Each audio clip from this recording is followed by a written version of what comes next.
Alex Molina, my cousin, What's up? What's up? back on the podcast, dude.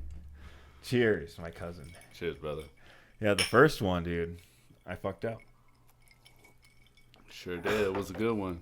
It was pretty good, dude. I fucked up. I didn't do my audio. My audio, we got the audio. I just didn't do the video, but Okay. it's fine. Last time we kind of went over a lot of stuff, though, and I mean, at least for me, it's going to be harder for me to like bring that back audio. So I don't know if we touch on that. If it comes up, it comes up. Yeah. But have you been keeping up with what's going on, like in the world? I try to. I don't try to get too lost into it, but so far, yeah. What do you think? I think it's just crazy, especially with everything going on. I don't try to get too political because everybody has their different preferences. So I don't want to upset anybody by what I believe in or what I think. Fuck that, dude. Fuck that, dude. So you could get conspiratorial. It doesn't have to be you believe it, dude. That is true. Like there's just a lot of random shit that happened. Like Trump. I don't know if you saw the Secret Service, like the director today. She was on. She had to go talk to Congress. No, I didn't. Yeah, she just wouldn't give any answers. Like they were asking why was a guy 150 yards away when the gun can shoot like 400 yards. Right. So the gun could shoot, the AR-15 could shoot 400 yards. Like why was that building allowed in there? And she's like, I don't know. I'm not the one that signs off on this stuff. Someone else signs off on it, but I'm the director. Well, I'm sure I've heard that Trump asked for more Secret Service and they denied him. They told him no, that what he had was good enough. And to see everything that had happened, I believed he should have had more. Yeah. Yeah, she actually, they asked her that question, and she said, I don't know about that. I had yet to ask them. I don't know how many times that he asked for it, because there's multiple times that he had asked for extra help, and they denied him help. I mean, if you're the shooter, what a perfect day, dude. You have you have woman guarding the fucking ex-president, dude. No, that is pretty insane to see how their response and everything. It felt like there was like a delay in response. Like I feel like it should have happened a lot quicker. And just recapping on the video, like I don't understand why the people behind them, like they were a little suspicious about how they were recording. It's like they were trying to get that scene if it was like kind of like a confirmed kill. Mm-hmm. Yeah, but they didn't get him, dude. No, I don't know. Have you seen the video where they had the scope on his head, and then he turns his head just a little bit, Trump? Yeah, that's just so crazy. That last second little reaction saved his life. Exactly, because he's used to like talking to like to the audience, so he likes to like to make it aware. Hi, what is it? Oh, he got kicked out of the game. Did he? No, he wants to download another game. What's up, dude? Hey, no more games. Okay, play with the ones you have. You can use the iPad too, dude. Spider-Man's on, bro. Is Spider-Man still playing? Yeah, it's still playing. Remember, I'll be down there in a little bit, okay? Love you. Little guy. Yeah, dude, it's just a lot of weird shit. A lot of weird shit. I don't know if it was like planned. I don't know if it was like planned on which side. I don't know if the guy just got lucky. He said, hey, I'm just going to go fuck up Trump today. I'm going to try killing him, assassinating him. But I think it's just a lot of weird shit, dude. It is. I believe they want to take him out because they know that he has a really highly good chance of winning, and I believe that they don't want him to take that step, But they already know it's going to be a given win to him. Well, especially since they fucked up, they missed. Yeah, they fucking missed, dude. This guy just blew up. The guy, I mean, he pretty much they put Kamala Harris in. I don't know if you saw that, dude. I heard about that, dude. They put Kamala, dude. I don't know. I will upset some fucking family members, dude. Some family members already posted, I'm with her. And I'm just like, motherfuckers, dude. You guys don't even know the shit that she's done. Of course they're gonna certain people have their beliefs, and like they're gonna try to have the votes of of everybody about what they believe in. You know, whether it's like has to do with people's beliefs. You know. Well, they're like blue no matter who kind of people. Like no matter who's the nominee, I don't care who they are. I'm voting for them if they're Democrats. Right. But there's people like that on the Republican side too. Like I don't know what the red one is, but there's people that are Republicans that vote Republican no matter what. I'm independent. Yeah, I always vote independent. So this year I'll probably go. I don't know. I'm stuck between Trump and RFK because RFK is their first good candidate. Okay. I had Gary Johnson. He won my vote with an interview he did. Did I tell you this? No. So he's a New Mexico governor. He was New Mexico governor at the time. Okay. Governor, senator.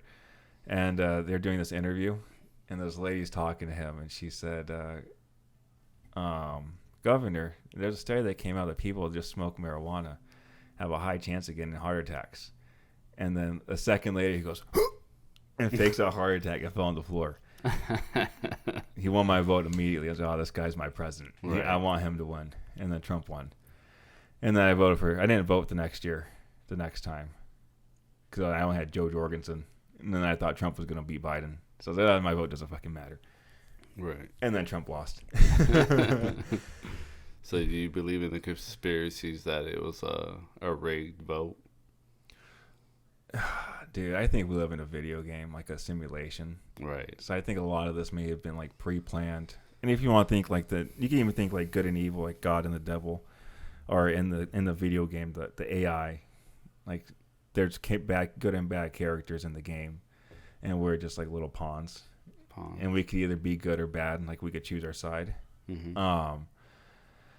But dude, I think it's just a lot of weird shit. I don't think any of the things that we do matter. I think the only thing that keeps us safe is that we have guns. If we didn't have guns or allowed to have guns, I think that we'd be fucked. The whole world would be fucked. Right. But they're trying to take away the guns at the beginning of the Secret Service thing today. They're trying to say, like, do you think the increase of guns is bad for you? Make your job harder?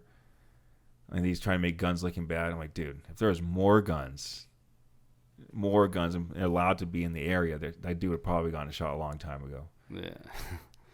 And I do believe it, especially if they, obviously come down here and try to create war. That's the thing that they need to understand. Like, we have the right to bear arms, and especially if they try to land somewhere, we have the right to obviously protect ourselves. So they know they need to.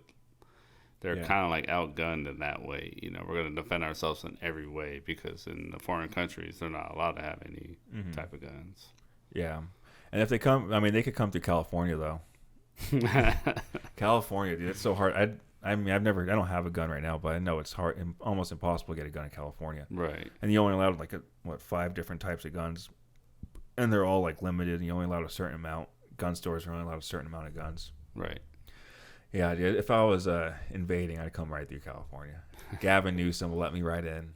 If I'm China, that's the first place I'm going. Me and Gavin are homies. Did you see what they did in China, or for the Chinese government, or Xi Jinping or whatever, the emperor over there? No. In San Francisco? No, I didn't. Do you know what San Francisco looks like? Like how bad it is? Yeah. Have you seen the videos?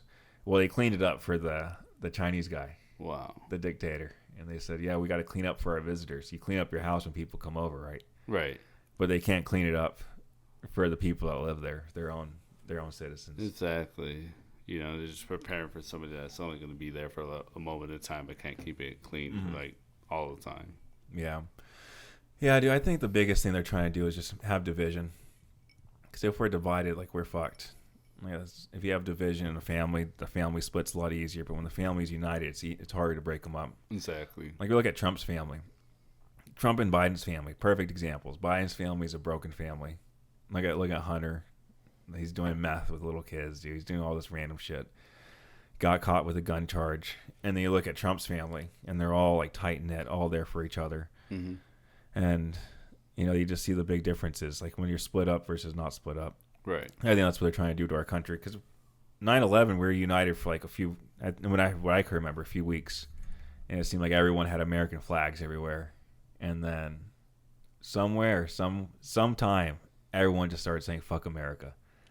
Now it's all Palestinians, Ukraine, all these other fucking countries besides the fucking one we got to fix here. Exactly. That's why we need people like you running for fucking Congress, dude. We need people like you stepping up. You're a little older. What are you, 35? 33. 33, dude. So it's time for you to step up and start taking care of the community. We need more Mexicans that can't speak Spanish in Senate and stuff like that. But have you been did you watch the fucking? I mean, I don't want to really talk about politics too much. Right. I was just watching it all day today, the fucking Senate thing or the hearing, and it was just annoying.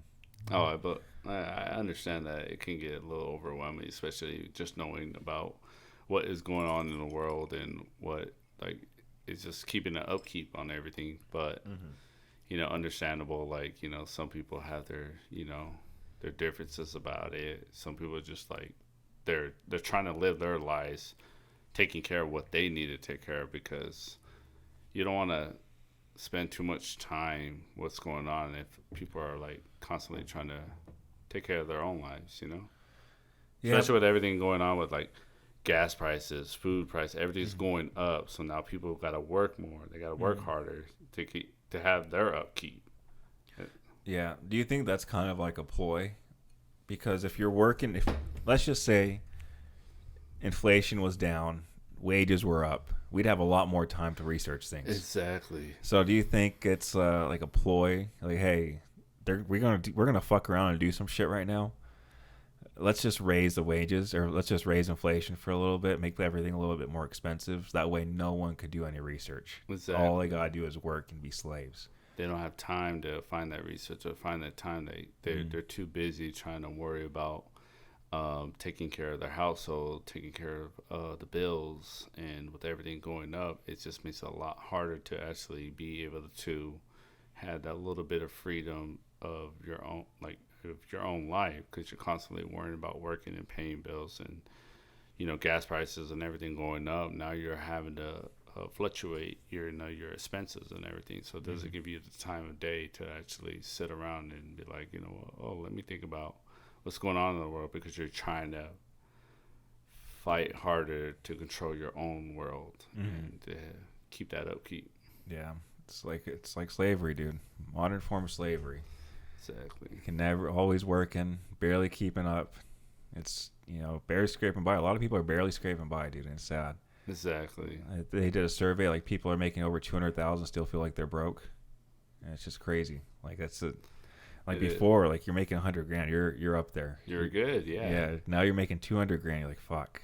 Still like fine lining. You're barely making it. You know. But for the people making under that, they're really struggling. Yeah, dude, it's a struggle out there. Yeah. Especially if they're paying their own bills.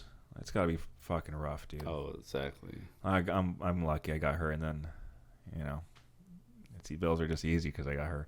You got to pay your own bills. That sucks. Yeah, dude. You get that partnership. It's like you had to, in the household, you had to have multiple incomes instead of a single income, which it was doable back in the day. But now it's like, kind of like you need, multiple incomes to just have that upkeep and, to keep everything flowing.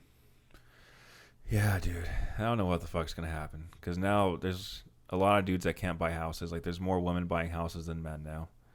So that's going to build a bigger gap between men and women. And when men are below women, dude, they're not going to breed as much. Of course not, because they're going to feel that woman empowerment. Yeah. Well, the women aren't going to want to breed. If you just think about the natural instincts of a woman, they want someone that's not necessarily better than them, but someone that could at least maintain and help them out a lot. Exactly. And if the guy isn't allowed these opportunities or not even able to step up, there's a lot of soft guys out there. Yeah. There's a lot of pussies, dude. Dude, there's a lot. I agree. I see videos of these guys. They get in a fight. You get hit one time. They start crying, screaming. I'm like, dude. Or they watch someone get their ass beat. That's even worse. There's going to be people fighting in the street. Some dude's obviously knocked out unconscious. And there's other guys just beating the shit out of them, and everyone's just watching. Right. Doing nothing's worse than just, that's the worst. One of the worst things to do. You're seeing someone get their ass beat, and you're just not stepping up. You're just being a coward. Exactly. And I think there needs to be more men, but it's harder to, breed bigger or stronger men. At least in this day and age. I mean, how do you plan on? I mean, because you're a dad now, so. Oh yeah. How do you plan on making sure he's not soft, making sure he's not what they call an iPad baby?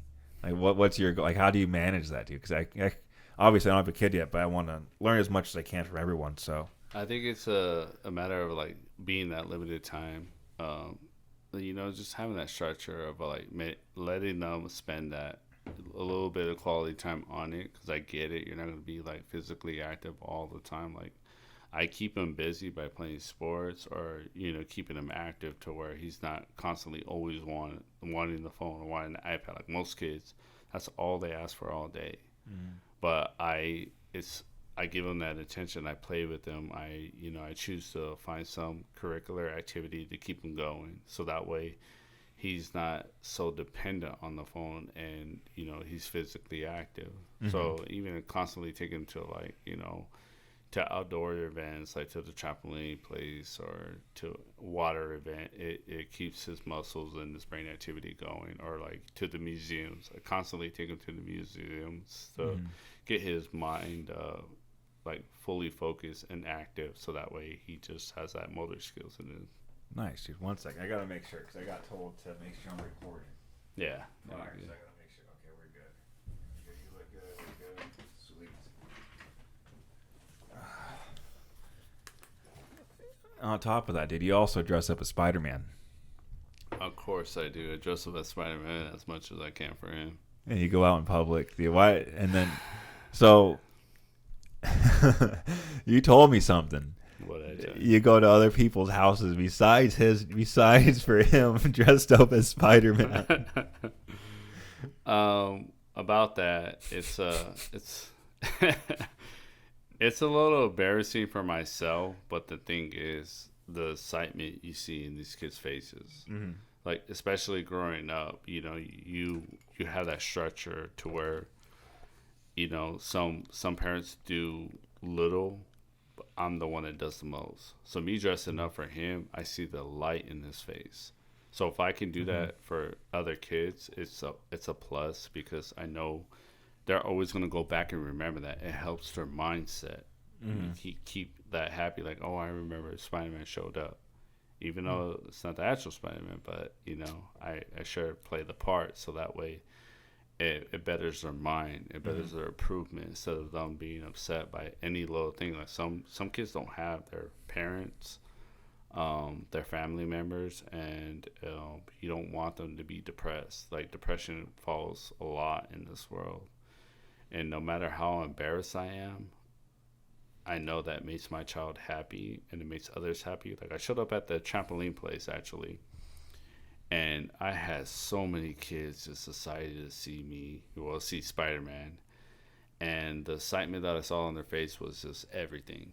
Taking pictures, doing the little movements and doing flips. It gives them a little bit of excitement in their lives, or to believe that, have that belief in the world that they're still good in the world.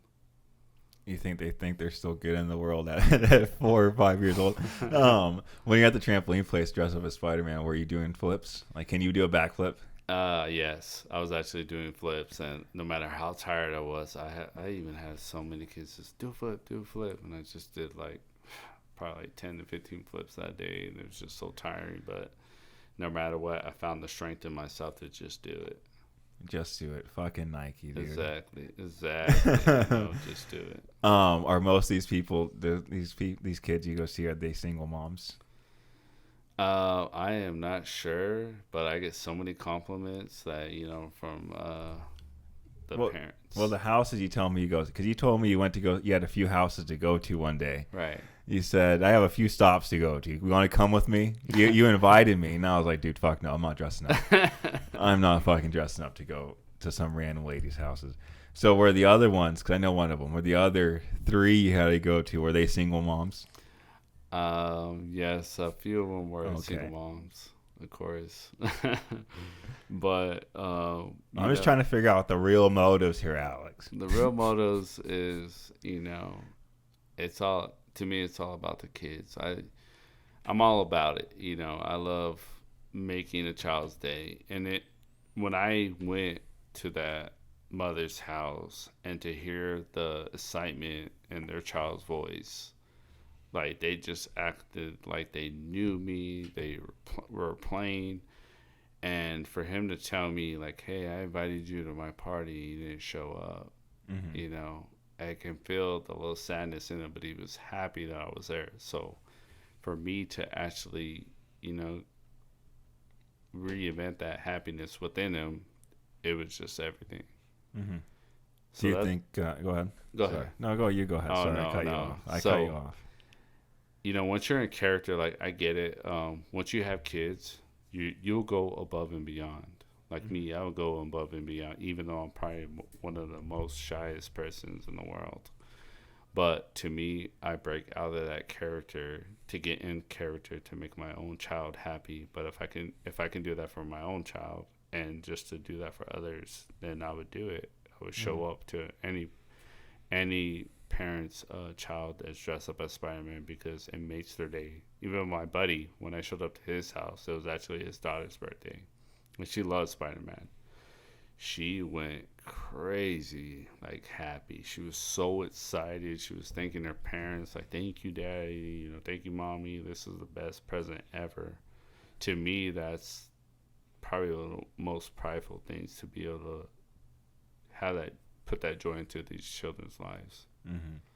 Does that kind of like stem from something like that happened in your childhood? Like you wish you had someone like Spider Man come to your birthday party, like not like necessarily Spider Man, but like your superhero, or That is actually kind of hard because I realistically I felt like my dad was always a good father. Like no matter what, I always felt like he was a superhero. I see how hard he worked. I see how he played with us and made us happy. Like the effort he put in to provide for us and to give us what we needed was everything. I had a very good childhood with my dad, and I hear other stories with um, friends and colleagues about like them not having a good relationship with their dads to where I can't relate because I had a good relationship with my dad, so I already saw him as a superhero mm-hmm. because just a little that he did and the excitement that he put in the kid's life, our nieces and nephews, he grew up loving every single kid, and I think that's what kind of carried on to me to where I picked that off of him. Mm-hmm. So okay. So do you think the kids that are excited, you think they don't have that kind of relationship with their dad? Because I'm trying to figure. Because I wouldn't do that. Like I wouldn't, no matter how happy I'd make other kids. Like no offense to other people, but I'd do it for my kid if I had a kid, but maybe family members, but some family members. um, but like to go do it for random people, to go out in public for other people's kids. I'm like, you can do that. It's your child. Like in my opinion, like they could do that for their own child. They could step up. But do you think the kids get so excited because their parents don't step up as much? Because I assume some of these kids you see have dads when you go to the jumping place or whatever, trampoline place. So I just feel like in this generation, some of these parents are not involved. Like you think about social media and the technology that we do now, that we have now from where we had back then. Like it's not like you can just hop on the phone and be like, oh, I'm gonna message this person on Facebook or Instagram. We didn't have that back in the day, or our parents didn't have that back in the day. So it was a lot harder. So you actually had to interact with people. mm-hmm. The socialism in this world is just completely different from then. So most parents, when I go to these places, I will go out there and play with them. And some of these parents will just they'll be on their phones. They'll be so glued to it to where they're not actively spending that quality time with their child.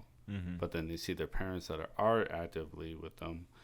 Like I went to a party and it was a kids party, and all the parents were on their phone, and I had all the kids chasing after me, and I played with them. Mm-hmm. Obviously throwing the ball around or playing whatever game they were playing. So I was actively involved because that my child was involved, and they saw that they chose to get off their phones and finally actually interact with their children. Mm-hmm. Which is a great thing. Like, I get it. You get sidetracked, dude. You want time for yourself. You want to be on social media, see what's going on in the world, or see what's going on with your friends because it's so easier now than from then.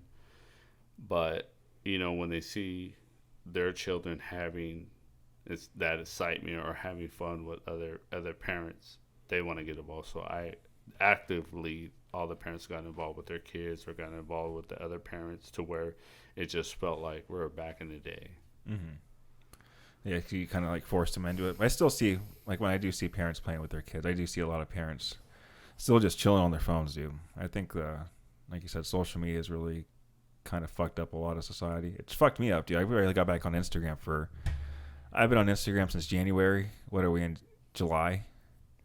And my Instagram algorithm went from like workouts and jiu-jitsu to you know what I send you. Right. So it's gone super dark. And it consumes me, dude. I just get sucked in, and all I do is scroll. I get sucked. Before, I feel like I own my brain. What's up, dude? Come in here. Oh, baby. Hi, baby. You can hang out with us, dude. Yeah, before when I was off social media, dude. What's up, dude? This is Ezra. It's my baby boy. Wave at the camera. Wave. Wave at the camera, baby. Wave at the camera. Say hi, baby. Hi. It goes back to. Yeah, because I was off social media for like 2 years, 2.5 years. I don't know how long it was. Just for quite a while. And I felt amazing. And then I got back on, and it felt amazing. And then I got addicted to it. And then now I just see myself constant. I still catch myself every day just scrolling. And I feel like I don't have control of my brain sometimes, dude, because my brain just automatically wants to keep going right back to Instagram, going to those reels, looking for the next fucked up thing I can send everybody. Right. That's all I care about. So, all right, what can I send people? What fucked up thing can I find that's so fucked up that I have to send it? And sometimes it'll take me 2-3 hours before I find a good one. And then I look at the clock. I'm like, dude, I already got to go to bed. So I can't imagine, like, if my mom was like that when I was growing up. I mean, I know she likes Instagram, Facebook, stuff like that, but she's still she's pretty there. She's there most of the time. So I just couldn't imagine, like, parents that aren't there. Exactly. I think that's what a part of like society where these parents that are so stuck on social media. Like, don't get me wrong, there was a moment of time I was the same way, to where I was just scrolling, and you just feel like it's kind of like playing video games. It's like an escape for life. You know, you're just drawn to what's going on, and you might find something funny or find something sad or find something crazy. You're just like so stuck that it takes a lot of your time. You're not realizing how much time is taken out of your life, to where I just had to put the phone down and to be present in my own life. Mm-hmm. And I think parents get caught up into that, but I feel like parents that put their phones aside and actively give their children attention, they see that, you know, it betters their child's mind and their life. You know, for children that are not getting that attention, they're seeking it. Mm-hmm. So they seek it in other ways. They're constantly driven to find it in many ways, whether it's problematic or in good deeds, or, you know, or getting good grades, but it's constantly just defeats the purpose of actively being there for your own child. Mm-hmm. Yeah, Dick, it's gonna be wild when I become a parent. Whenever God wants me to be a parent, but yeah, that's just a crazy world. That's why I asked you earlier, like, if you keep up with anything, because bringing a kid into this world's like scary. Like, we're on the right now. Don't know if he becomes president, but we're on the verge of like World War III, dude. Russia's in Cuba again, they're ready to strike us. We're at war. We're pretty much in a proxy war with Russia and Ukraine. We're funding all the Israel attacks in Palestine, and, you know, Hamas just attacked Israel this weekend. They just bombed Israel and got a drone in there. So, I mean, a lot of shit's happening overseas, dude. And eventually it's gonna affect us if it starts boiling up. That's why we need some sort of order, dude. It's nothing but chaos. So Right. it kind of like worries me to bring a kid. Obviously, I want to bring kids in this world. I think I'm a somewhat decent person, and I think a lot of people that aren't decent have the most kids, which is wild. Like, Right. I mean, they're mostly like good people that have the most kids, and it's kind of crazy. Like, I just don't know how, like, what am I looking for? Natural selection. I don't know how natural selection chooses poor people, because it is true. Poor people have more kids than I think wealthier people do. Right. I think wealthier people just have more things busier. They want to focus just on less kids. But there's a lot of Mexican, white, black, whatever the hood, like hood people just have a lot of kids. Mormons do too. Mormons got a lot of kids. But Yeah. keep going. Um, so your next ventures, dude. I know you're not boxing. We might talk about boxing in a little bit, but you're fucking little bull riding ventures. Dude. Yeah. Yeah. So why did you start bull riding? I started bull riding because as a kid I would watch it with my mom, and she kind of grew up on the countryside of Arizona. My grandpa actually had a ranch in Tucson, and she would tell me stories about how she would get up at like 3 or 4 in the morning to feed the cows, feed the horses, and feed the chickens, and just seeing her excitement about watching the bull riding as growing up as a kid. I saw myself doing that as a kid, and I've always wanted to do it. It's always been on my bucket list ever since I was a kid. And one of the old school bulls, his name is Trick or Treat. So every time he would be on there, she just scream his name, and it just see the excitement. It just made me want to do it. Like I just felt like watching these, cowboys ride these bulls. It's this man versus beast, like kind of like the story of David and Goliath, and it just was a whole different ball game. And once I did my first run, I was like set in stone. Like I felt free. Like I felt everything going slow motion to where it was just a thrill, the thrive, and you against that bull, and it's just everything else is blocked out. Some people do it for clout or want to do it for like the attention, but I've done it so many times to where it honestly now it's become a challenge to me against that bull. Mm-hmm. Right. I think you do it for attention. I mean, who the fuck would want to ride a bull for fun, dude? Exactly. So that's the case too. Honestly, everybody that chooses to ride it, some people just do it one and done. Like I've literally had guys bigger than me, like was so scared that once he did it, he jumped off. I was like, so what do you think? Is it like something for you? Would you do it again? And he's trying to go in my room. Ezra. Don't know. Go watch Spider-Man, please, baby. I'll be down in a second, okay? That's crazy. Monica's in there? Yeah. Oh. Yeah, the dogs are chilling in there. I have them hiding so they don't go crazy because you're here. Oh boy. It's fine. But back to just seeing questioning him, like, what do you think about it? This guy was just like yoked, and he was just like, no, that ain't for me. I was scared shitless. That he got booked off like super quick, and he just left, like completely left, and was just like, I'm not ever gonna do this again. But it didn't stop me. To me, Ezra.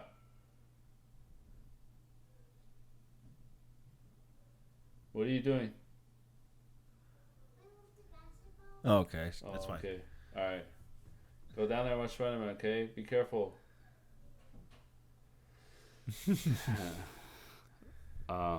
Big guy said he's too scared. Yeah, too scared, and some of these guys that go and it's their first time. Like honestly, that's gonna literally make you or break you. But in the community, just talking with the cowboys and the people that have done it for like their whole life, like you got professionals that actually are in PBR that like literally like I didn't realize that some of these guys were kind of up there and checking out their like profiles and stuff like that. They've ridden in PBR, they've won tournaments, championships, and it's pretty amazing. But they're so helpful to where it's just they're so respectful and they're willing to help you that you just want to be around that positivity. Mm-hmm. So being in that sport is just it's not even about the fans, it's about the community there. They stick together, they help each other. It's not like it's not like boxing to where you're in competition with that other guy and it's like, oh, we're gonna go toe to toe and I'm gonna beat you up, or that trash talking. It's literally them helping out each other to progress and to be good, to be a good rider, because it's not you against that cowboy, it's you against that bull. Mm-hmm. So they want you to they want you to perform as best as possible. So it's just a whole different experience in that community. It's just awesome. It's just amazing. It's the thrill of it. It's just can't describe it. You have to pay to ride the bulls. Yes. So at Buffalo Chip, they ride every Wednesdays and Fridays. Wednesdays it's $40 and Fridays it's $60. That it depends if you have your equipment. So if you have your equipment and everything, I believe it goes less. Do you have equipment? No. At the moment, I'm actually like starting to slowly buy new equipment for myself, so that way I don't have to keep using theirs. Mm-hmm. Right. How far do you plan on taking your bull riding career? It's kind of hard to say, but I honestly, I'm very competitive, so I would like to get up there and join. Actually, the PBR, professional bull riding, is actually one of the easiest professional sports to join because it's the most dangerous sport. So anybody could join. You don't need experience to actually do it. Anybody can join. I wouldn't say it's the most dangerous sport. What sport do you think is most dangerous? Motocross. Motocross? I think motocross is the most dangerous sport. Okay. Any motorcycle. Personally, just because you're on a dirt bike. Right. You're going 50, 60 miles an hour on a track that changes all the time. Bumps are like 3-4 feet high. Just when you're riding straight on a straight path, there's braking bumps and stuff. So you lose your focus for 1 second, you could die. Of course. Yeah, but it's the same thing with bull riding. But motocross is 30, 40 minutes. 30 minutes plus 2 laps. Okay. So bull riding is 8 seconds. Bull riding is 8 seconds. But even in that, between 8 seconds, you can still get hurt. You could get fucking killed. Yeah, exactly. You know, the bull in its neck and from its head to the neck can lift 2 tons. Mm-hmm. I've seen like these bulls like thrown like grown men like rag dolls, and it's dude, baby, stop trying to go in there. I know you want to play with the dog. Go down there and watch Spider-Man. Okay, we're almost done. After this, we'll bring the dog. You want to see the dogs after? You want to see the dogs after, baby? Okay. After we're done hanging out, I'll bring the dogs downstairs. Okay, dude? Go watch the movie, please. We'll sit there and watch the movie. I'll get you when we're done. Crazy guy. But yeah, the bull can lift about, just with their neck and their head, about 2 tons. And seeing them just throw grown men like rag dolls, it's just pretty insane. Especially just the muscle in them. Like, I would go to the gym and be like, I gotta lift harder than this guy or that guy. Now I'm just like lifting to compete with the bull. I'm like, there's no man gonna be stronger than any bull. I can tell you that much. So what's like your workout techniques to do? Like, what do you have to work out? It obviously has to be a lot different than like a normal box. I've seen your training for boxing before. Like, your workouts are more tailored towards that, or just like normal getting bigger. Like, what do you have to do now? I think what now is mainly focusing on balance and your leg strength, because obviously you gotta kind of grip the bull and mainly like grip and your forearm, just to be able to grip that rope and just that power that when they're bucking back and forth, you just gotta be able to like drill it in and be able to hold that composure, because sometimes when they're bucking so hard, you lose your grip, and the second you lose your grip and he's still bucking, like he can just keep going and going. Mm-hmm. Then it's over with. So I think honestly it has to do with your balance and your grip. Yeah, because I think I see bull riders, they're not that jacked. Like, no. You don't see massive cowboys really ever. They're all slender guys, more fit, not muscular. I would assume like the adductors or abductors, whatever ones, the vagina workouts where you close your legs. Right. I assume that'd probably be a good workout for you. Anything that has to do with like your groin strength. Correct. Because that's a lot of. I'm thinking it's kind of like a motocross bike. We get to squeeze your knees together and use that kind of to balance you out. Exactly. And then use your hips. I mean, that's got to be hard, dude. It is. It is hard to trying to find that balance. So when you first start riding, you got to learn how to position yourself or where you got to be set, and to be able to like just grip it at a perfect spot to where you're just going to be on it. Like one of the greatest bull riders, J.B. Mooney, I followed him up, and he would tell me, or he would tell the audience that he would not even train. The only thing he'd probably do is stand on the medicine ball and just balance on that. And other than that, the guy smoked like a chimney. Even when he got hurt, he was in the hospital. He told the story of hey, either I smoke in this room or you let me go outside and smoke. And they're just like, we're better off letting you go outside and smoke because either way he's gonna smoke. But that guy he would tell you himself he didn't really train. He was just more. It's more of a mental focus, mental driven thing than to having a performance, just be able to stuck on that going above that fear. But JB's a cowboy though. He's a legit cowboy. Yeah. He's been riding sheep since he was like, I don't know how he was young, but yeah, he's been riding since forever. Yeah, it's embedded in his skin. So I mean, it's easy for him, dude. He's a legit cowboy. He goes and rounds up, helps other people round up the cattle. What was the first experience when you're locked in the gate? It was nerve wracking. Like you're going in there, and some of these bulls, when they're in the chute, they're just bucking. Like they're not. These bulls are honestly, you can't not take them for granted. Like when I see them, they're trying to get the rope around them, and I think his name was Black Hole, the bull, and he was trying to kick him. Like he stuck his foot through the fence and tried to kick him, and it's just it puts that fear in you too, where you're getting on this like massive bull, and you just feel like, man, this thing has power.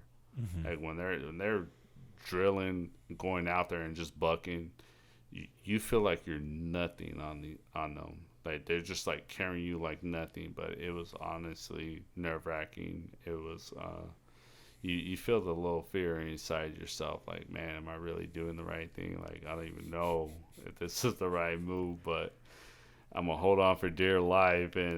But after it just felt amazing. Like I just felt like my world just went slow motion. I was just up in the air. Like I actually have a picture where I'm just up in the air with the bull, and I'm just like, it just felt amazing.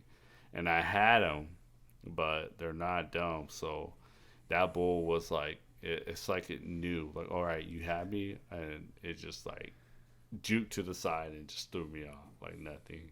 But it was an amazing feeling that you can't just not even describe. I like to live vicariously through you. I don't think I'm gonna ride a bull. I believe you should just try it at least once to say you did it. Like, why would you do that over like jiu-jitsu? Something that you could learn to like defend yourself. You're riding a fucking animal that could kill you versus learning how to put people down with your body versus your hands. Well, I believe in anything. You can walk out, and get hit by a bus, or anything can happen. Your life's never like granted. But even with jiu-jitsu, you can still break a bone, or there be training, and it might be handled in a different way, or you roll a certain type of way, you ended up breaking something, and then and then you're out for like so long. But why would you choose bull? I mean, I know it's for your mom. I know your mom, but like that was the first reason why. But like, why would you stick with that instead of trying like maybe there's other sports you would like to try? Maybe like I don't know if like jumping out of an airplane's good, but jiu-jitsu is not bad. There's other soft sports that still give you that adrenaline. Maybe like mountain biking. That's true. Like there's that's the thing. It's a challenge. Like it's man versus beast. Like it's none of these guys, no matter who you are, no matter if you're like the strongest man in the world, they are not going to be stronger than the bull. Mm-hmm. So now it's just an honest given like challenge. Mm-hmm. Like I'm going against the strongest already. Mm-hmm. There's no man stronger than the bull. So to me, the thrill of going against a bull, in my eyes, it's like you're going against a beast. You're going against like the most fearful thing, to a man. You could ride a shark. You ain't riding a shark. You're dying. Would you ever ride like a Mustang? That's a whole different ball game. The way they ride, it's like I've watched it and I've experienced of how they ride and the way they just throw themselves back, and it's just a whole different type of layout. I think but It looks appealing, but I don't think it's for me. I think I'm more like drawn to riding that bull because you just see it. Like, yeah, riding a Mustang, man, that's probably amazing because they got that speed. They may have that speed, but do they have the power of the bull? Mm-hmm. And just seeing that bull, like these bulls can get up in the air. Like I was like, they literally just throw themselves in there. You're just like, how is something that heavy able to just physically get themselves airborne? Yeah. Yeah, dude, bulls are. I mean, there's massive fucking animals. I don't think I could. I mean, I would try it maybe one day, but I don't think I would pay for it. I don't think I can fathom paying $60 to go sit on top, voluntarily go sit on a bull. It honestly, it's just it's for some, and it's not for others. But even in my first experience, when I had my first ride, there was a cowboy. I wear the headgear. I like to play it safe, and he was right before me, and he got knocked out like cold. Like they literally carried him out. I have videos, and they carried him out on a stretcher, and I'm just like, I'm supposed to go net, so I'm just like, oh, like this is horrible. Like every emotion possibly ran through my head, and but luckily I made it out. You know, I just learned to roll away. I don't try to stay in the danger zone, which is right under the bull, right close near where he's bucking. I've seen like horror videos of one cowboy actually was following me, and we talked about it. I was just like, well, why'd you stop? And he rode in PBR. He's doing championships, and he had too much head trauma. Well, his video went viral. He fell off from the back, and while the bull was bucking, he kicked him right in his chin and knocked him out. Like flatline. Like I was just like, oh, like he had a million views on that. I was just like horrible. Like when you're just down, roll away. And I think my second or third experience. See, everybody interacts with each other. You know, you're just cool with everybody. And he happened to go first. And he was right in this danger zone. So when he got bucked up, he was right under that bull. That bull, when he came down, he stepped on his ribs. He stepped on his leg. His jeans just ripped. Like, you can already see the bruising. And he broke 3 ribs. 3 ribs. And I was riding the night, and he's like, oh yeah, I broke 3 ribs. And I just thought it was nothing. It's like the bread different, and you're just like what are you doing here? Like, you should be resting. Like 3 broken ribs, and you're still showing up. And I get it. We still go, even if I don't ride. Sometimes I'll go and support the other local riders. Mm-hmm. But it's just insane, like how bad, like, you can severely get hurt. Also, another one, I seen the bull. I felt like when you go to the ass of the bull is their danger zone as well. And he bucked them so high in the air, like I probably say like 7-8 feet, and he landed on his tailbone. Oh, And I just can feel it. Like, you just feel it. You're just like, you tense up, like, oh, like I do not want that to happen. I bet I felt like his asshole was ripped right open. Oh yeah, it was just insane to see him like walk away from that. Oh man, dude. Yeah, I couldn't imagine just getting fucked up by a bull, getting landed on. Like, that's got to be scary when you fall off. That's probably got to be the scariest thing, especially if you fall off from the bulls, like you're in the danger zone. Exactly. Because you don't know where to really roll, because you can't really predict the bulls' movements. They could go wherever they want. Exactly. And if you roll the wrong way, dude, that's life or death. Right. Are you doing like trainings? Like, are you paying for someone to train you on the side, like that way you don't die? For the most part, they say the best way to get your training is hopping back on the bull.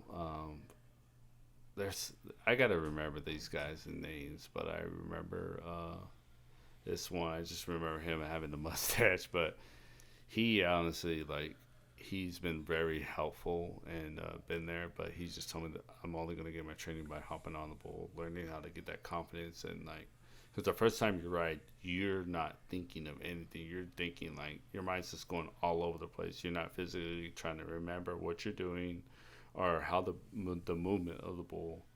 I just know whatever bit they tell me to do, sit on the bull, sit up high, chest out. You look at that bull to see what movement he's doing. So it's just your eyes are locked in. My eyes are locked in on that bull. I don't care about the audience.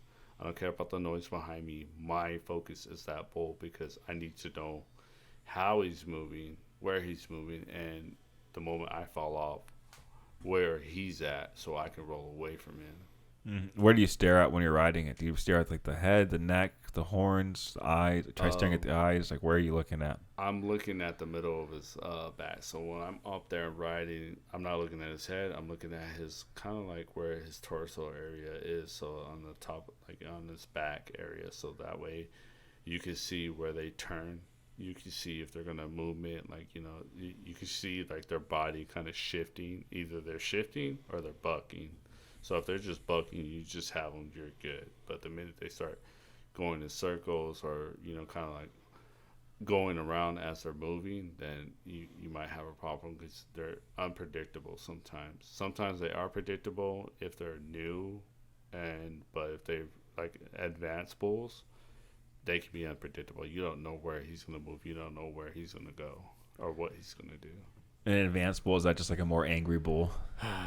I feel like it's the more advanced bulls, like, they're the way they buck, how strong they are, the experience that they had. So it's kind of like, the experience that they've done there. But, sometimes it's just kind of breeding them into that atmosphere, like, especially with the new bull. Like, you got to kind of breed them into that type of environment. But the ones that are advanced, that they just know.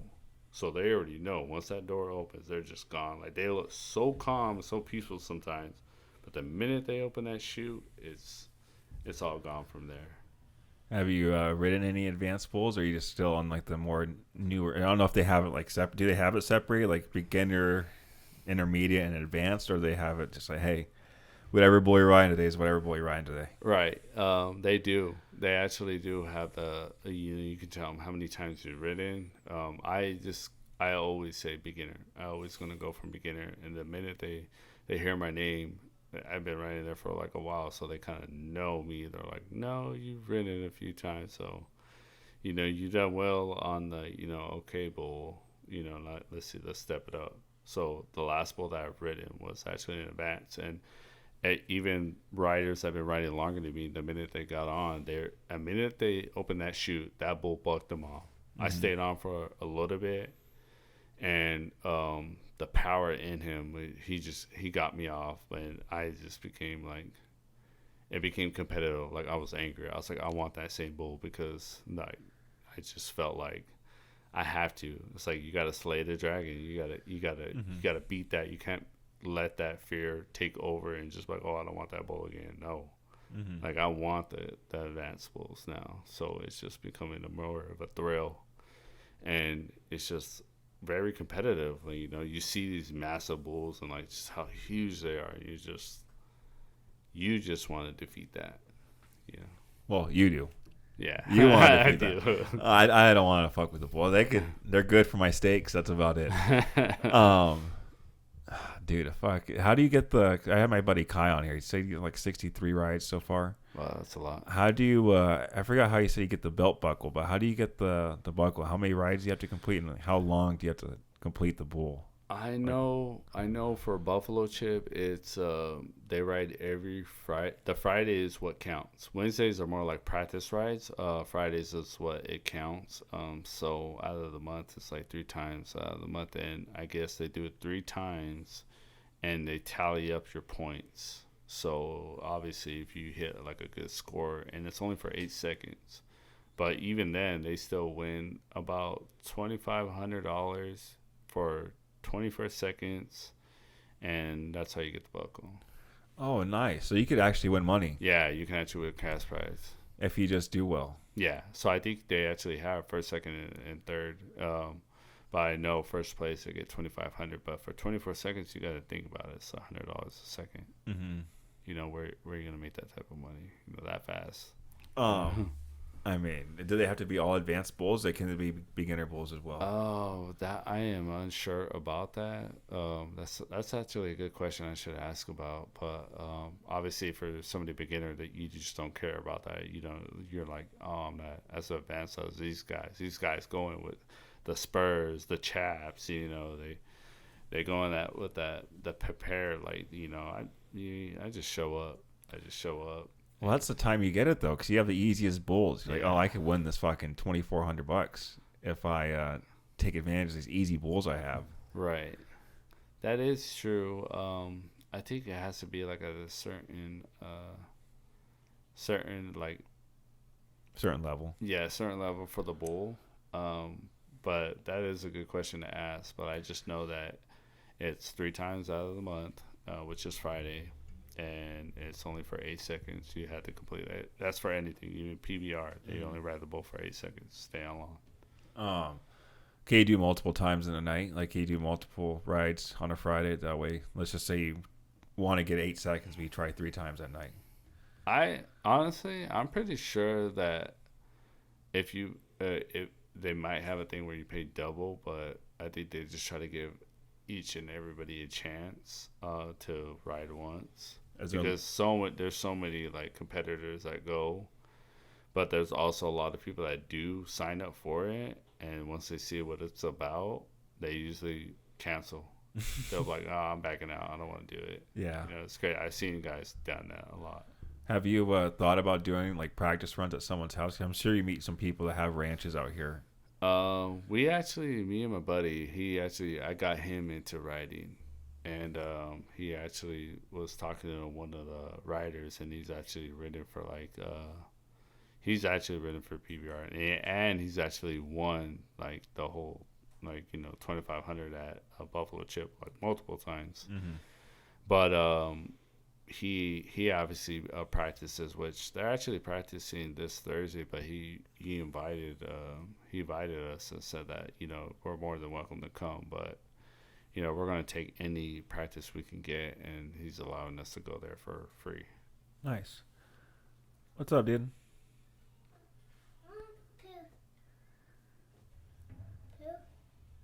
You want to download the game? Oh, dude, I can't download games. Here, let's play this game though. It looks like you're already downloading games. You like Angry Birds? You played Angry Birds before? No? Alright, let's go Fruit Ninja. You like Fruit Ninja? Let's go Fruit Ninja, dude. Yeah, give me a second. It's loading up, dude. Oh. Don't allow. I guess you're allowing. It's okay. Oh, no, dude. Come on, stay here, dog. Play Fruit Ninja, baby. There we go. It's right there. Let's let it load up. You having fun? Do you like the stairs? You excited to see the dogs? We're almost done, dude. We're almost done. I know they're excited to see you too. They'll see you in a little bit. They're in timeout. They're not in timeout. They just can't be out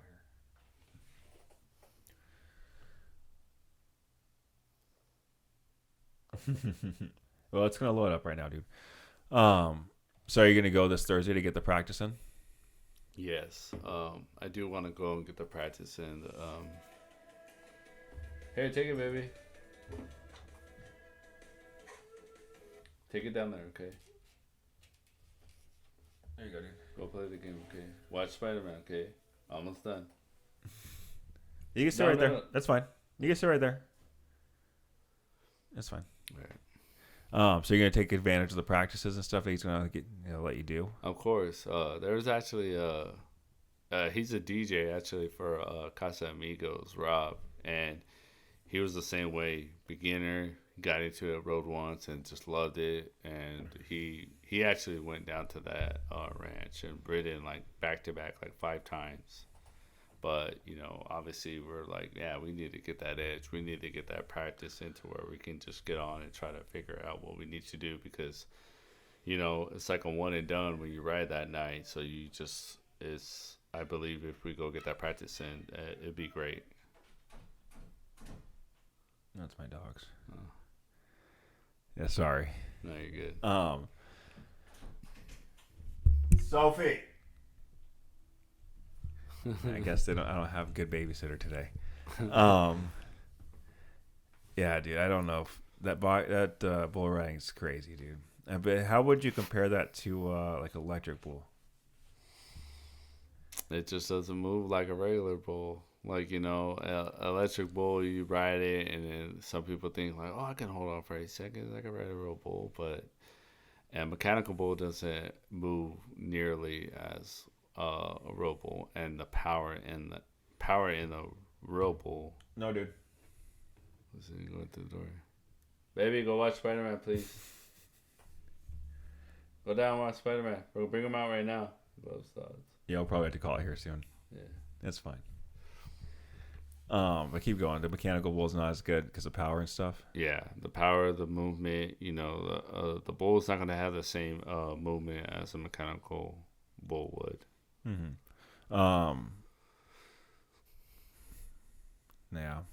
Would you say you get some good practice on that? Right. On a mechanical bull? You think it would be good practice, or just be better just to sit? I honestly believe that it'd probably be good practice for like just your grip strength. So obviously when it's moving up and down, sideways to side, you're trying to hold on to it, but honestly it gives you that bit of a grip strength to see where you're at, because obviously you need a strong grip when you're holding on that rope, because the minute you start loosening up on that rope, the whole rope just loosens up, and then you're just done from there. Mm-hmm. So it's like you got to kind of keep it tight, because obviously when they tighten it up, it's like keeping that rope tight on it so that you have that strong grip.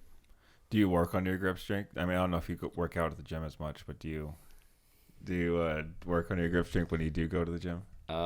Yes. When I do go to the gym, I'll just get like the barbell and just like kind of like do the twist, and or just get a dumbbell and just go like move up and down, or like kind of like a circular motion just to try to straighten up my forearm and try to strengthen up the grip. So I kind of look up like workouts to how to strengthen your grip, or just grabbing the grip bar, but just constantly just going to rotation until my arms are just completely like done and burnt out. Mm-hmm. Yeah. That's good, dude. Do you still keep up with boxing? Yeah, I do. I like to see a good fight. Constantly. It's not like how it used to be, but I try to keep up with it as much as possible. Did you watch Jake Paul and Mike Perry? I cannot watch any of those fights because I just feel like they're staged. Like no matter what, like I just feel like he somehow pays these fighters off, or like because some of the people he has fought, I believe they could have possibly knocked him out. I don't know, dude. I think he's pretty good. He's not bad. He bullies the people he fights. He fights people that are smaller than him. Like Mike Perry was 5'10". Right. They fought at 200 pounds, but Mike Perry weighed at 195. Oh wow. Jake Paul had to cut down, and he had to go naked and like do everything to barely make 200 pounds. Right. And then the rehydration, he probably gained another 30, 40 pounds right after that. So 240, 230 versus 195. It's not even it's a bully fight. Right. Like when you're looking, did you see the fight at all or no? I think I see like bits of it, but I just felt like there was just like, I see it. I felt like most of those fights they allowed him to hit them. Yeah. Or like constantly, like some of them they just do seem like they're staged, and I feel like these contracts that he's probably having to sign, it's obviously part of the disclosure of you cannot talk about anything about the fight, or you cannot disclose of anything that's communicative about it, because why? They could probably be fined. Well, who do you think could have beat him? Who I think Out of the people he fought, he hasn't. Who do you think could have beat him? He fought Tyron Woodley twice, Nate Diaz, Anderson Silva, Tyson Fury's brother, which he lost to. Tyson Fury's brother, didn't he win? He lost. He lost to Tyson Fury's brother. And then he also fought Mike Perry, and then I think he fought a few other guys that weren't anything crazy. And now he's trying to fight Mike Tyson, which I think isn't. But and then he also fought Ben Askren, which Ben Askren's a wrestler. But out of those people, like, who do you think could actually have beaten him in a fight, just boxing fight? I believe. I feel like Nate Diaz has that power and that length. Like he could use that to. It's not like when he was like fighting him, he kind of like was. It was kind of like a show, like he acted like when Jake Paul hit him, he acted like he was dazed and just like laughed about it because obviously, um, even like I just feel like it was just kind of a stage in a way to where he cannot physically fully perform as he can. Well, I mean, Nate Diaz fought at 155 and 170. Jake Paul's walking around like 230. So the people he's fighting are way smaller. That's I think that's the issue I'm seeing. He's not the only person he fought was Tommy Fury. That was his size, the same age. Everyone else, Anderson Silva, he's bigger, yes, but he's old. He's late 40s, maybe 50s. Tyron Woodley, he's a wrestler. He had knockout power, but he had to use it with his wrestling. It was an octagon, so it was a lot different.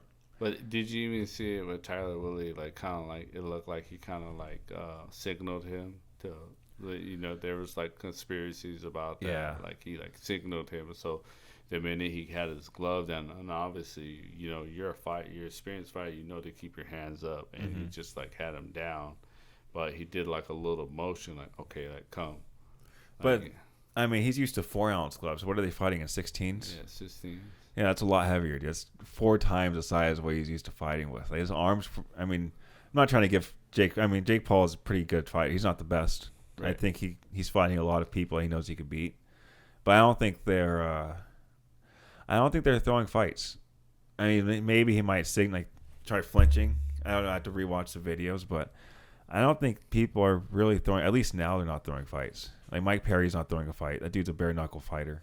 He's a bare knuckle boxer. He's not gonna throw a fight. Like he was considered the king of violence. Like he's not throwing fights. But do you think like he got paid more than what he's ever like his purse that he's ever won? No, he owns part of BKFC, and then Chad Mendez went over to BKFC, so he got paid $500,000 for one fight. That's more than he's ever gotten paid in the UFC. So how much did he get paid for that fight with Jake Paul? It's like, we'll have to look up. I'm sure the numbers aren't even out yet. We probably got pay-per-view numbers, but I think Jake Paul people they probably get paid $2-3 million. I mean, it's probably got paid a good amount, good sum, but I mean, he was trying to fight.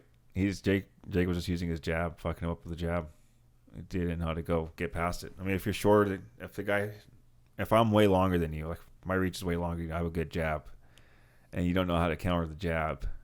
Like you're an MMA fighter, bare knuckle fighter, so you're just brawling. Right. And you can't counter the jab well. Like you're gonna get fucked up. Oh, that is true. So he's fighting a lot of people that are MMA fighters, which they have to worry about a lot more than just a jab. Worry about kicks, takedowns, elbows, knees, everything else. And if you're a boxer, I mean, you know this, you're a boxer yourself, but if you're just getting fucked up with a jab, and your jab's really good, and you're fucking people up with it, no one's really going to be able to beat you up. Yeah.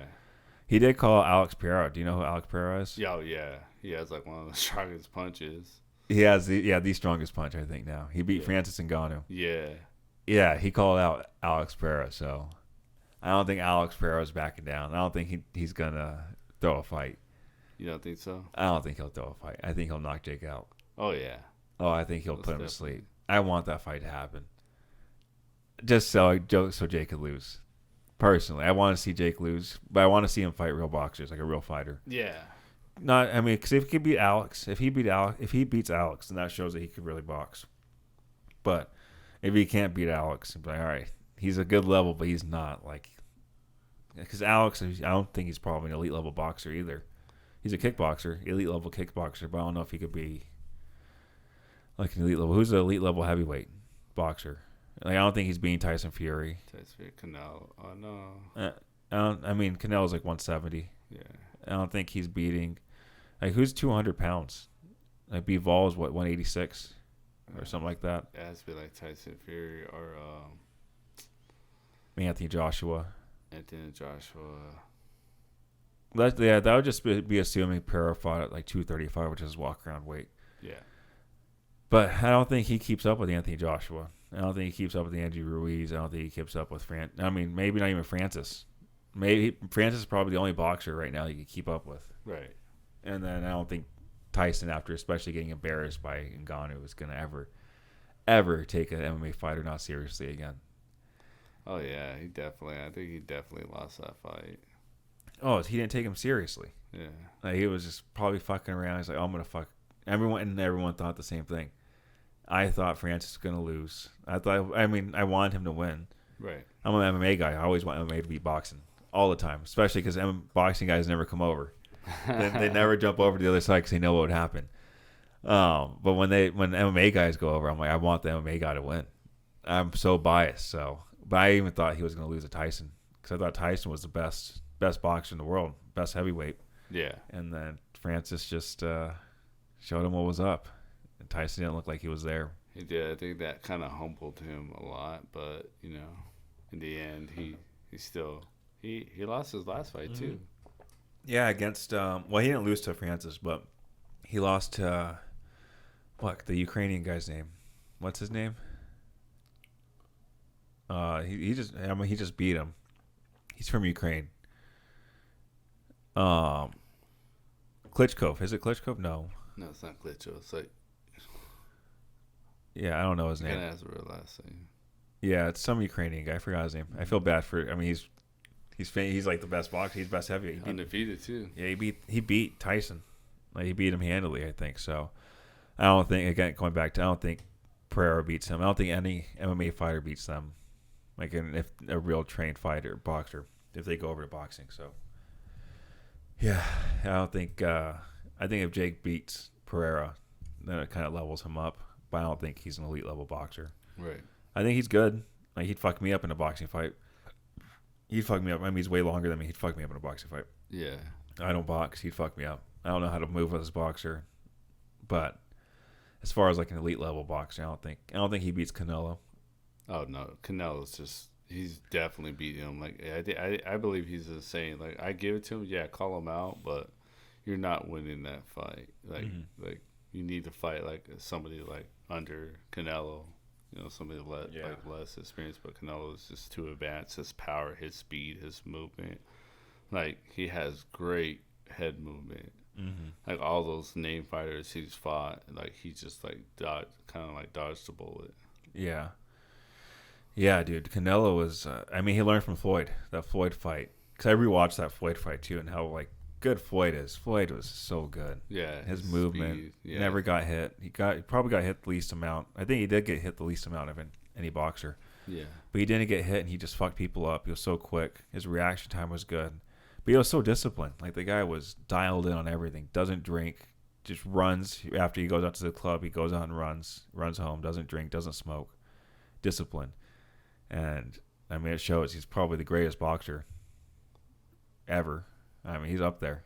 He's really, in my personal opinion, obviously I'm an MMA guy, so I only watch a little bit of boxing. Would you put Floyd up there as like one of the best, or where would you put him? I definitely would put him up there as one of the best. He does train very well, and even when he started as the junior, what was it? No, it was a junior, like Olympian.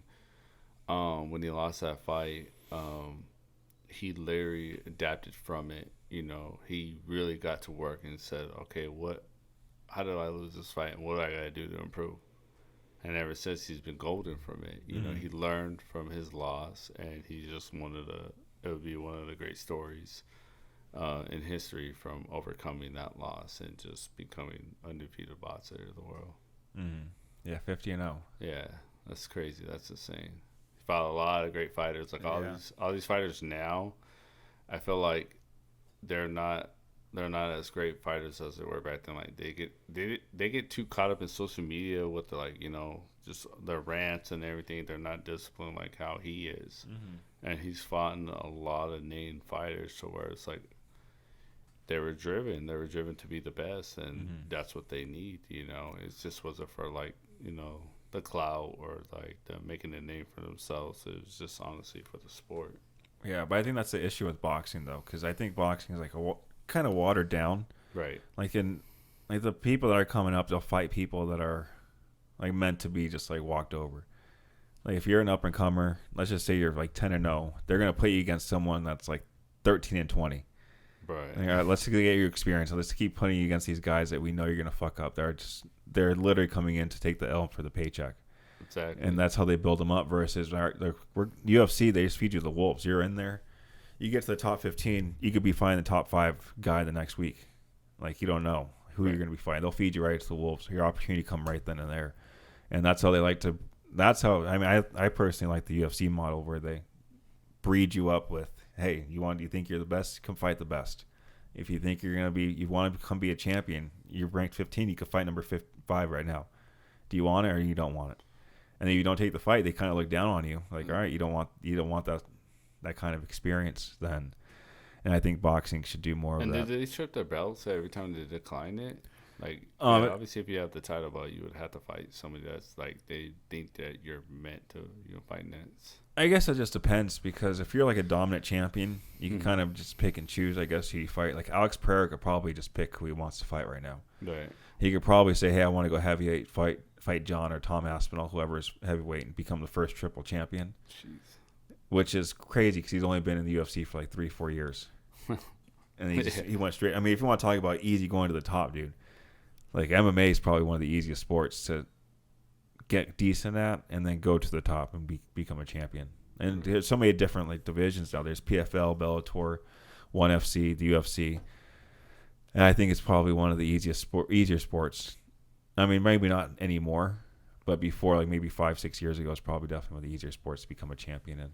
And now it's obviously everyone's a maniac. Yeah. I'm not saying I could be a champion. I'm saying some other people that are coming up and more disciplined. It's the road to success there. You just have to just show that you're good, and then if you're undefeated, it makes it so much easier for you too. And most of these UFC fighters, MMA fighters, have 20 fights total, and then they're done. Boxers, they have 20 fights, and now their name's being recognized. Right. Which is kind of the difference. Like the talent that the boxers are fighting versus MMA fighters are fighting is way different. Well, on the come up. Right. Hey. You ready to go, dude? You want us to wrap it up? Go watch the movie. You want us to be done? Give me a second. For a couple of seconds, we'll bring out the dogs, okay? We'll sit down. Yeah, we can wrap this up, dude. All right. Yeah, that way you can hang out with the dogs. He's probably bored. Well, thank you, dude, for coming on. I'll have to go see you bull riding, but you just go. So maybe I'll go. It just sucks. It's Wednesdays and Fridays. What's up? Your door was. All right. Oh, you hear the dogs? Yeah. We'll bring them out right now. Go sit Oh, down. don't worry. Sit I'll down. bring them out. Run, They'll run, come run, out. run. They're coming. Because I train on Thursdays and Saturdays. Right. But I could probably come and just not go to the gym. I'm just being lazy. And I'm just being selfish, I guess, not lazy. It is kind of far. It's like, Cave Creek is kind of a drive, and but Wednesdays and Fridays, the rides. I mainly go Wednesdays.